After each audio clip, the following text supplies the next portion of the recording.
Dalam hidup, banyak dari kita terjebak dalam lilitan hutang yang membuat dada sesak dan malam terasa panjang. Namun ada satu amalan sederhana, diwariskan dari para ulama dan dibuktikan dari masa ke masa. Sedekah. Sedekah bukan cuma tentang memberi, tapi tentang membuka pintu langit yang selama ini tertutup oleh kesempitan. Ada kisah seorang pedagang kecil yang tercekik hutang. Setiap hari dihantui penagihan, modal habis, usaha nyaris gulung tikar. Sampai suatu hari ia niatkan sedekah walau hanya Rp1.000. Ia lakukan rutin, sedikit tapi konsisten. Subhanallah, beberapa minggu kemudian, usahanya bangkit pelan-pelan. Pelanggan datang dari arah yang tak ia sangka.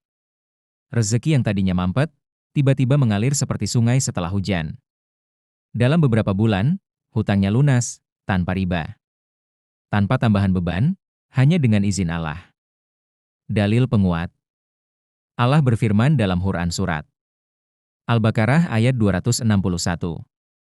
Perumpamaan orang yang menafkahkan hartanya di jalan Allah seperti sebutir biji yang menumbuhkan 7 bulir. Pada setiap bulir 100 biji.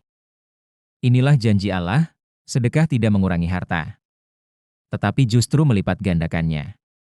Rasulullah Shallallahu Alaihi Wasallam bersabda, sedekah tidak akan mengurangi harta. HR. Muslim. Justru sedekahlah yang membuka pintu rezeki, melapangkan kesulitan, dan menjadi sebab lunasnya hutang. Tata cara pengamalan. 1. Niatkan sedekah hanya karena Allah, bukan karena ingin dipuji.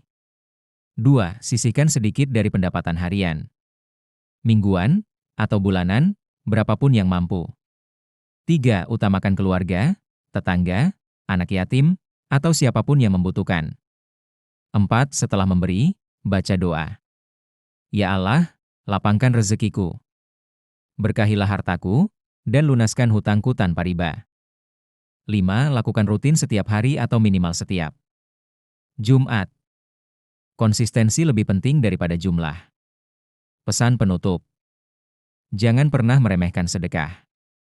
Mungkin kecil bagi kita, tapi besar di sisi Allah. Kita tidak pernah tahu pintu mana yang Allah buka ketika kita membantu sesama. Rezeki itu bukan hanya uang, tapi kelapangan hati, kesehatan, peluang, dan pertolongan yang datang tepat waktu. Selama kita berjalan di jalan halal dan menjauhi riba, Allah sendiri yang akan menjadi penolong kita. Semoga amalan ini menjadi jalan bebas hutang, rezeki halal, dan hidup penuh keberkahan. Wassalamualaikum warahmatullahi wabarakatuh.